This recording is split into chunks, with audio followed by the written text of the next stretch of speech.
이 증상이 낫지 않을까 하는 데 대한 두려움이 있으신 것 같아요. 결국은 시간이 해결할 문제예요. 시간이 흐르면 좋아지기는 합니다. 네, 원장님 안녕하세요. 네, 안녕하세요. 온라인에 안구건조증 관련한 글들이 보이고 있는데 공기가 건조하면 더 건조증이 심해지는 걸로 아는데 그렇죠. 습한 여름에 왜 건조증 글이 많이 올라오는 걸까요? 습한 여름에 습도는 높지만 열기가 있으면 또 건조증을 유발할 수 있어요. 그래서 예를 들면 이런 거예요. 사우나를 하면 그 굉장히 습도가 높잖아요. 습도가 높고 막 이렇게 수증기가 있고 한데 사우나하고 나면 건조증 환자들이 눈이 진짜 빨개지고 건조증이 되게 심해져요. 그 이유가 온도가 올라가기 때문에 그래요. 높은 온도가 있으면 눈물막이 기화가 된다고 하잖아요. 눈물이 다 날아가 버려요. 그래서 더운 여름에는 건조해질 수 있고 또 결정적으로 덥기 때문에 에어컨을 계속 틀잖아요. 선풍기도 틀고 그런 에어컨 바람이나 선풍기 바람이 눈에 이렇게 대류에 의해서 접근을 하게 되면 바람 때문에 또 눈이 많이 건조해집니다. 그래서 여름철이라고 해서 습도가 높으니까 건조증이 안 생길 수는 없고 에어 컨디셔닝 그리고 강한 자외선 이런 뜨거운 열기 이런 것 때문에 건조증은 여전히 많이 생기는 경우들이 많습니다. 수술 후에 건조증 증상 관련해서도 문의가 많잖아요. 그렇죠. 안과 수술은 다 건조증하고 관련이 있으니까. 우리가 이제 눈물이 생산되는 게 두 가지가 있거든요. 기본적으로 그냥 지속적으로 어느 일정 정도의 눈물은 계속 라크리말 글랜드 생성이 돼요. 근데 그것 말고 감각이 있을 때, 느낌이 있을 때 리플렉스 티어링이라고 해서 눈물이 또 생성이 돼요. 근데 이제 감각이 둔해지면 뭔가가 닿는 느낌이 있거나 눈이 불편할 때 눈물을 만들어내는 그런 리플렉스 티어링이 줄어들게 돼요. 그래서 그런 건데 시력교정 수술을 할 때 각막에 있는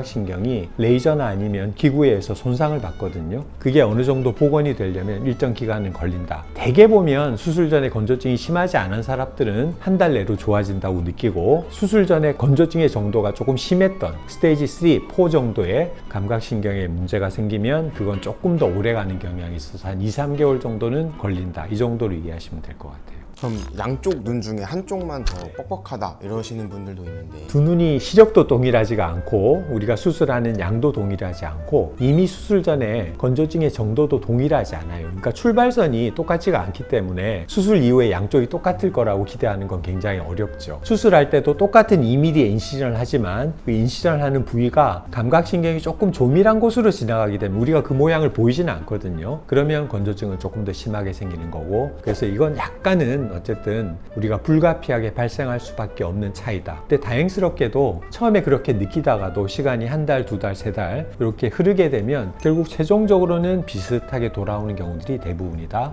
이렇게 이해하시면 될 것 같습니다. 스마일 프로는 스마일 라식보다 건조증 위험이 더 낮을까요? 아주 큰 차이는 아니지만 이론적으로는 조금 더 낮을 가능성이 있습니다. 왜냐하면 우리가 수술을 할 때 눈을 뜨고 있게 되잖아요. 그때 눈물을 생성하는 고블레셀이라는 뮤신을 생성하는 세포들도 일부 손상을 받거든요. 그리고 눈을 고정하는 장치 TP라고 해서 그게 각막을 붙잡는 순간에도 각막 상피나 신경에 약간 부정적인 영향을 줄 수 있는데 그 시간이 길면 길수록 아무래도 건조증은 조금 더 생길 수밖에 없죠. 근데 스마일 프로는 조금 더 빠른 시간, 스마일에서 소용되는 시간의 한 3분의 1 정도 시간에 레이저 어플리케이션이 끝나고 렌티큘 박리도 조금 더 부드럽게 이루어지기 때문에 박리를 할 때 주어지는 신경 손상도 조금 더 적을 수 있고 고블렛 셀의 손상도 적고 그래서 건조증 부분도 스마일보다는 조금 더 긍정적이다라고 볼 수 있겠습니다. 그 원장님께서 직접 진료 보시면서 프로 하신 분들, 그냥 스마일 라식 하신 분들 체급 등으로 보셨을 때 그 차이가 확 느껴지나요? 그럼요. 그런 것들도 보이죠. 건조증이 생기면 눈물이 마르는 것도 보이고 건조증으로 인해서 각막 상피에 이런 미란이라고 해서 상처가 보이거든요. 실리아리 인젝션이라 그래서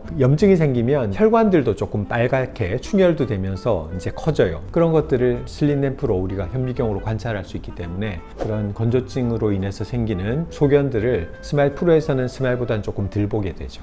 그럼 수술 후 건조증 관리 방법 우리가 항상 얘기 드리는 일단은 눈물약을 많이 쓰는 거, 눈에 중간중간에 휴식을 취하는 거, 눈을 많이 깜빡이는 거. 저희가 이제 요즘은 저희 병원에 수술하시면 온열 안대를 드리거든요. 그래서 그 온열 안대를 적절하게 사용하는 것도 건조증 증상을 조금 더 개선시킬 수가 있습니다. 그래서 그런 방식들을 하고 또 이제 건조증을 많이 유발할 수 있는 그런 행동들, 사우나라든지 아주 뜨거운 물로 샤워하는 거, 미용실에 가서 염색이나 펌을 하는 거 이런 것들은 일정 기간 1, 2주 수술 정도는 조금 조심하시고, 또 요즘은 또 여자분들은 컬러 렌즈를 거의 화장의 개념으로 수술하고 나서도 언제 할 수 있냐고 많이들 물어보시거든요. 그래서 건조증 증상이 있을 때는 그런 컬러 렌즈를 포함한 렌즈를 끼는 걸 조금 뒤로 미루고 이런 것들이 도움이 많이 돼요. 그러니까 생활에서 건조증을 유발할 수 있는 그런 행동들을 조금 회피하시는 거랑 눈물약을 잘 쓰는 거, 이런 것들이 도움이 많이 될 겁니다. 그래서 환자분들이 걱정하는 거는 이 증상이 낫지 않을까 하는 데 대한 두려움이 있으신 것 같아요. 그러니까 저희가 인공 눈물을 쓰고 그렇게 생활에 관리를 잘하고 이런 것들을 요청드리는 이유는 그 건조증이 있을 때 방치를 하면 그걸로 인해서 내가 불편하고 시력이 잘 안 보이니까 그런 것들을 우리가 개선하기 위해서 약을 쓰는 거지, 그 약을 안 쓴다고 해서 안 좋아지는 건 아니거든요. 결국은 시간이 해결할 문제예요. 시간이 흐르면 좋아지기는 합니다. 적어도 한 달 혹은 증상이 조금 지속될 때는 한 2-3개월까지는 눈물약을 잘 쓰면서 관리를 하면 문제가 되지 않을 정도로 빠른 속도로 회복될 정도의 가벼운 건조증이다, 이렇게 생각하시면 돼서 건조증이 무서워서 수술을 못한다, 이거는 옛날 얘기인 것 같아요. 그러니까 너무 걱정하지 마시고, 그렇지만 내가 진짜 건조 증상이 되게 심하다라고 느끼는 일부 환자분들이 계세요. 그런 분들은 건조증이 최소화될 수 있는 수술 방법을 선택을 하면 되는데, 그때는 렌즈 삽입이 조금 더 유리할 수 있다, 이렇게 이해하시면 되지 않을까 싶습니다. 감사합니다.